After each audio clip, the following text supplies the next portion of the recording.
Balapalli conference లో పెద్ద ఎత్తున మాకు మరి సపోర్ట్ చేసి మా యొక్క అన్ని మండలాల కంటే ముందు వరుసలో ఉండాలని చెప్పి ఈ సందర్భంగా తెలియజేసుకుంటున్నాం.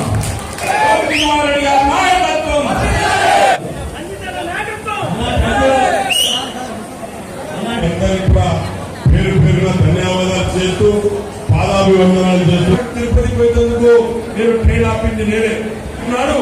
నాకు ఓటేసి మీరు గెలిపించగలను అని భావిస్తూ అదే విధంగా ఇది 1, 2, 3, 4 దగ్గర నా చేయి గుర్తుంటుంది.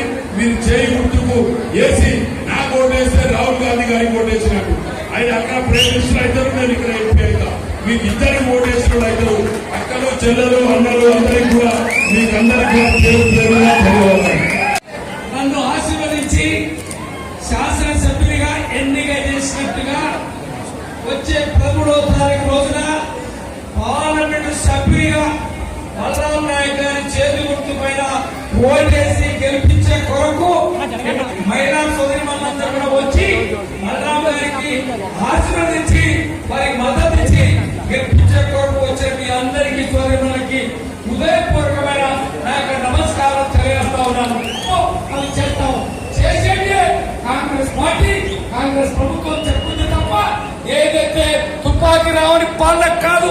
టీఆర్ఎస్ పాలన ఇన్నట్లు ఏదైతే వారు ఆ రోజు మనం ఏదైతే ఇల్లు ఇచ్చాం, బీసీలకి ఓసీలకి 5 లక్షల రూపాయలు, ఎస్సీ ఎస్టీలకి ముగ్గు పోసి అందిస్తాం. ఏదైతే మంచి రోజు ఉంది మనము ముందుకు వచ్చిన దానిగా ఎప్పుడు మన అన్నలు